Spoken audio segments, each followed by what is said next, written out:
Dad married to a new woman after my mom passed away at 14, who tried to replace my mom and make me call her mom, so I left. Now years later they found my address. My mom passed when I was 14. I was always closer with her than my dad, so I took it very hard and still missed her every day. My dad moved on extremely quickly. I'm talking about 1.5 months later, and he was openly dating his current wife. I suspect he was cheating on my mom. She moved in 4 months after my mom's death. Then, 9 months after her death, they announced their engagement on my birthday as one of my gifts. I obviously didn't take it well. Made a scene, dumped the cake they got me, and walked out. I disappeared for a few days until they were about to put out a missing persons/runaway report. I was forced to go back. They tried to get rid of all evidence of my mom, pictures, personal effects, memories, and others. I kept what I could and hid some others. They wouldn't let me celebrate her birthday or anything to do with my mom. They tried to force me to call her dad's wife, Mom. I never did. They would ignore me when I called her by her name. She would introduce herself as my mom. I would correct her every time. It got to the point that I stopped talking to her unless absolutely necessary or if I was correcting her. These talks were usually one-word answers. My dad got angry every time I didn't call her mom, use her first name, or introduce her as dad's name's wife. I once spent 2 weeks not talking to either of them when I was 16 because I was ruining their family dynamic. Until I can be a part of the family, there was nothing to say or do as one. They caved at about the 15th day of no communication/interaction. I turned 18 and left for uni and went extremely low contact and didn't go back. When I was 21, I got engaged to my fiancée. She knows about my relationship with my dad and his wife. She respects it and is on my side. When they found out my dad and his wife had a fit, they didn't know I was seeing anyone. My dad's wife posted on social media saying she was excited that her son, me, was getting married with a bunch of other things, saying she can't wait until she becomes a grandma. I made a short post saying I am not and never was her son, and she won't be a grandma to any future kids. My dad got mad saying I was disrespecting my mother and embarrassed her. I asked who we were talking about because my only mother was real/only/bio/gave me life mom, and at this point, I lost both of my parents on that day when I was 14. That was 3 years ago, and we went back to low/no contact. But my wife is about 8 months pregnant. They showed up to my house. I never gave them my address. They wanted to talk and meet my wife. I didn't let them in and said to turn around and go back to where they came from. But apparently, they decided they wanted to move to my city/state to be closer and repair the relationship between us. She said she missed her son and wanted to be a better mom and grandma. I called them delusional and told them to leave and slammed the door. They bought a house about 5 minutes away from us. This has all been way too much for me, and my therapist wants me to let them in, but I would rather cut all contact. It wouldn't be so bad if they just would stop trying to replace my mom and act like she never existed. I honestly don't know much about my dad's wife. I don't even know if I know who my dad is anymore. My wife is struggling to support me, emotionally, and doesn't know how to help. Please, internet strangers, how do I convince them dad and dad's wife, she is not and will never be my mom? Update 1. Long update. Hello all. Thanks for your comments and feedback. I did read them all. I couldn't reply for some reason. Also, for those who said I must be fake because of a lack of replying/updates, the post got so much attention that it was locked in 24 hours. I do have a life with work and an 8-month pregnant queen that I have the privilege of calling my wife that took priority. To answer some questions and to clarify. My wife, me, and our unborn child are doing good overall. My wife is over being pregnant at this point. Our child should be here in the coming weeks. I did find a new therapist. I called to cancel the rest of my appointments on the books, and he did not take that well, so I have put in a complaint. I met with my new one and I like her a lot better. I feel like I'm actually being heard and actually getting the help I needed. I want to make this clear, I am 24. My dad's wife is 38. 14 years older than me. My dad is 52. 14 years older than his wife. So when she entered my life, I was 14, and she was 28. There were also theories about how my dad might have had something to do with my mom's death. That is not the case. But I still believe they were together before she passed. I am investing in a security system, but it will be a few weeks until they can install it. But for now we have a doorbell cam and some cheaper cameras. Social media. Since the post about her being excited about being a grandma, how my wife and I getting engaged, we have locked down all social media. My wife and I are not active on any platforms anymore except for messaging or sharing pictures. We found the leak as well. It is my Bill, wife's sister's husband. We had a family dinner where we had planned on working on the birthing plan. Bill was insistent on being there, which was odd as he was not a part of it to begin with. While we were waiting for my mill to get home, I shared what happened between my dad and how it made me/my wife feel. Bill got visibly uncomfortable. When I called him out on it, he denied it, but it was obvious. Sil called him out, and he broke down. He said he had been talking with them because we need all the family support we can get and they should know their grandbaby. This caused an argument. It ended with Sil moving out and staying with us. They have no kids and had some issues. I think it is over for them. I will never trust him. Our birthing plan has been locked down and secure, made a day later without Bill. But we have some just in case of crazy showing up plans. Everyone who needs to know the plan/details know. Now, it is surprising hard to get a protection order. Where I live, it is heavily dependent on violence or physical contact. Technically, what they have done is not against the law yet. They are perceived as no real danger at this time since there were no threats made, and they left when asked to. They have free will to move wherever they want. Also, since a family member gave another family member my address, it is fair game. In regards to grandparents' rights, it is only when my wife and I have lost custody or are unable to care for them. But my mill and Phil will be taking on that role if needed. My wife and I are not in a position to move. We just bought our house when interest rates were low, and my in-laws helped with the down payment. It is nothing massive, but it is home and perfect for our starter family. My dad and his wife are unable, shouldn't, have kids. I don't know from what side made it impossible. So that may be why the constant pressure. I did write my dad a letter summing up why I want no contact. How I feel about what they did. How his wife is not my mom and will never be. If I feel like giving them a chance, it is on my family's terms. Specified that my family is me, my wife, and any possible children moving forward. They are knit to talk to my wife or I at any time unless it is through our lawyer. He can decide what information to pass on. They are not welcome around us at any point. Including our house, school, daycare, social gatherings, birthdays, Christmas, BBQs, etc. as well as in public we are strangers. Keep space and act like we don't exist. If they break this, they will get a follow-up letter, up to and including a protection order. The letter was quite long. Our law lawyer looked it over, and my wife and I signed it. Then he signed it as well as it being notarized, and then we made legal copies for all of our records. My lawyer went with a private delivery service and hand-delivered it to him with a signature of received goods. Plus, video evidence as well. So far, so good on that end. I'm now focused on my wife and soon-to-be child. I hope I'm ready. I know how not to be a father, so there is that. Thanks all for your input. Is there anything else I should do or think of to protect my family? Update 2. Hello, it has been a while. Some people wanted updates. In the weeks leading up to my wife giving birth, things were stressful. I ended up having my first panic attack. That was not fun. My wife helped me through that one. Bill tried to apologize and get back with my Sil. But effed that up by trying to explain himself again on how he was in the right by reconnecting my parents and my family. After that, their divorce has been moving quickly. My wife giving birth was an amazing experience, for me. The moment I held my child for the first time amazed me. How can I love something so tiny, and who I just met so much so quickly? Both baby and my wife are doing really well. My wife started saying she feels like a cow. I'm not sure how to make her stop. But she keeps randomly mooing at me. My dad and his wife tried to show up at the hospital. Still not sure how they found us or knew where we were. But staff blocked them and covered for us. Like a bunch if you said we would start running into them randomly around town. Mainly grocery/shopping stores. Even if I drove out of my way. We would sometimes bump into one or both of them. Law enforcement still says they are not doing anything against the law and don't seem dangerous/malicious. We did our best to ignore them or stay home or have a family member get the items. My therapist has sure earned her paycheck the last few months. My lawyer is trying their best, but the laws I feel are against us. Innocent until proven guilty. Or in this case, nothing is dangerous until after it is. Or hurry up and wait until something bad happens, then we might do something. It is super frustrating. We moved. Now, I never want to do that again. Good family helps. But with a newborn and crazy people around, it was stressful. I know it doesn't sound possible, and I'm still in disbelief, but my in-laws are amazing and got us in contact with a friend of theirs.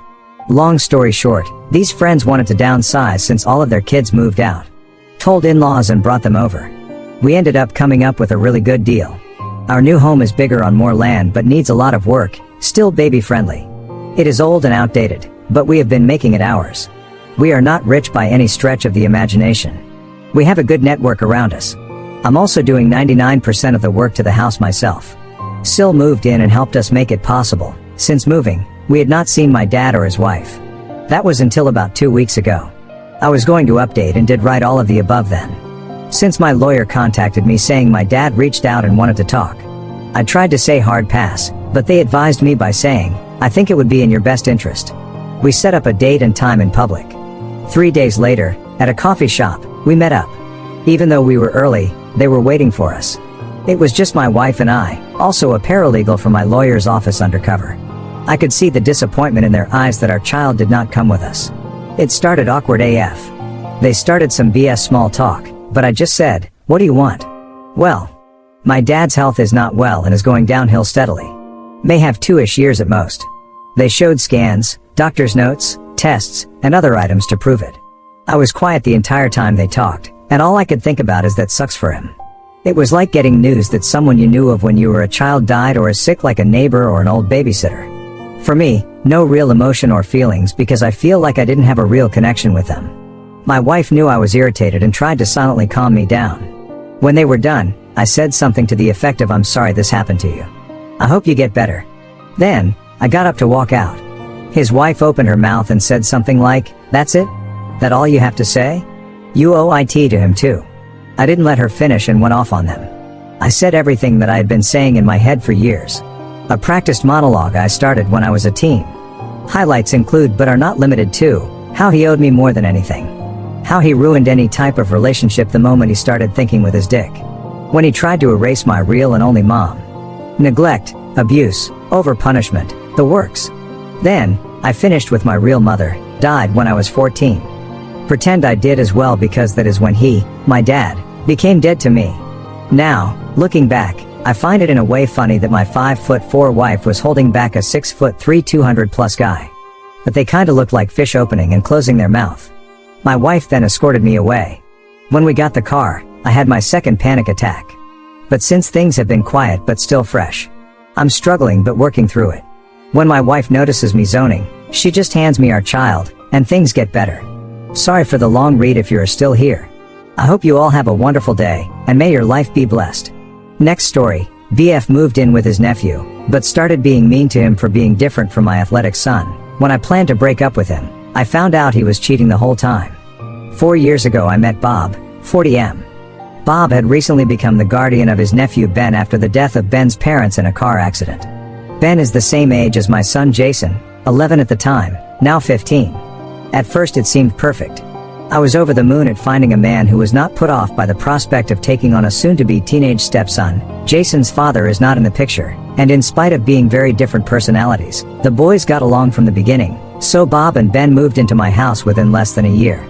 Ben was always a quieter, more creative kid where Jason is more athletic and boisterous, and from the start I got the sense that Bob understood Jason's way of being more than he did Ben's. At first he would take them both to sports games, but Ben obviously had no interest and so pretty soon he just took Jason. At the time it seemed like a natural choice. Ben was bored at the games and Jason honestly reveled in having all Bob's attention, but after that things started unraveling. As they grew older the difference in the boys became more obvious, their choices of clothing, hairstyle, friends, music, hobbies, etc., and so did Bob's preference. He started making little comments comparing them and encouraging Ben to be more like Jason. At first it seemed like he was trying to be helpful, thinking that Jason's way of being was healthier. He's more outgoing, has a more active social life, etc., because that's what he remembered from his own experience. But after a while there was clear snideness there which it was impossible not to hear. My son has always had a strong protective streak/sense of fairness, and in spite of their differences and the late age they were introduced, he and Ben are very close, so Jason's reaction to Bob's remarks favoring him was to take Ben's side. He stopped going to games with Bob and generally liking him, and for a while became openly hostile on Ben's behalf. That stopped once he and Bob had a major argument. Jason backed down at that point because, he told me, he realized that if he kept making himself unpleasant, Bob and I might break up, in which case Ben would have to leave too. Since then, with a few exceptions, he has been coldly civil. Meanwhile, Bob has come to believe Ben is gay based on what I consider spurious evidence, not that it matters to me whether he is or not. He wanted to send him to a military-type reform school, and when I vetoed that, his behavior towards Ben has escalated to a subtle kind of downright nastiness. Needless to say, all of the above strained Bob's and my relationship to breaking point and then broke it. Seeing his ongoing behavior towards a child who needs him, I can no longer look at him with anything but disgust. The thought of him touching me makes my skin crawl, and I desperately want him out of my house. We're not married and it's still in my sole name, thank God, but now I have the same problem Jason was worried about. If I end the relationship and kick Bob out, Ben will have to go too, since legally I have no tie to him whatever. He's 15 now, and although he has borne everything by stoically ignoring Bob, I can't in good conscience let that man be solely responsible for him. For what it's worth, I have always tried to stick up for him and get Bob to see that there are many types of boy in the world and all of them are equally okay. Not to mention, I don't think Jason would ever forgive me if I did. I would happily take guardianship of Ben if I could. Even if Bob made no financial contribution at all, we could manage if we cut back on luxuries. My concern is that I am far from sure Bob would agree.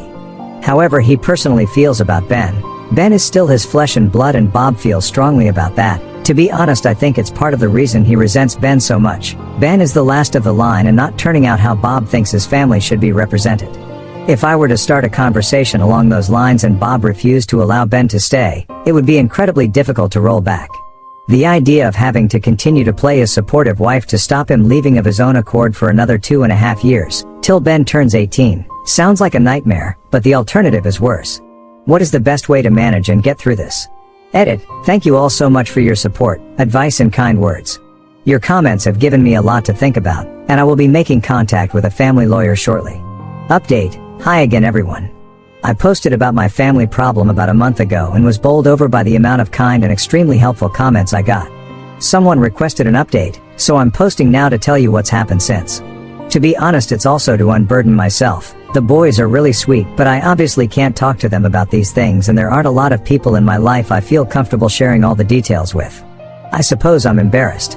The week after my original post, I met with a family lawyer I know to go over options.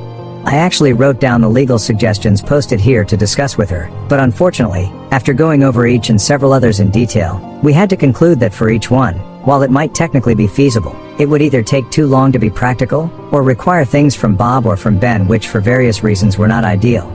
Following the meeting, I was mulling things over and decided to take a long hard look at our finances to see what might be affordable as a compromise, such as perhaps sending Ben to a good boarding school and pay tuition up front, so that if I then left Bob it would be easier and cheaper for him to leave Ben there rather than move him to a different school. Anyway, I went over our financial records with a fine-toothed comb, and that's when I discovered Bob was cheating on me, and had been for the entirety of our relationship. It turns out that, prior to Ben's parents' death, Bob had been about to move in with another woman. This woman didn't want kids, so when Bob was suddenly faced with taking custody of Ben or seeing him placed in foster care, she made it clear she would not be involved. For the record, I can't say I blame her. I love my boys with all my heart, but asking someone who never wanted kids to parent a bereaved 11-year-old she has never met is not in anyone's best interests in my opinion. When I confronted him about the affair, he didn't even attempt to deny it. He seemed ashamed, good, and just asked what happened next, so I told him that next he was going to get his stuff and get out of my house, but first ask Ben if he wants to go or stay, because it wouldn't be fair to disrupt the poor kid's life any further. Ben quickly said he preferred to stay, and Bob seemed frankly relieved. He moved out that weekend and I haven't seen him since. We've been in touch by text to discuss financial arrangements, though, and last week he sent me money to cover Ben's basic expenses, nothing like as much as child support, but under the circumstances I'll take it and be glad.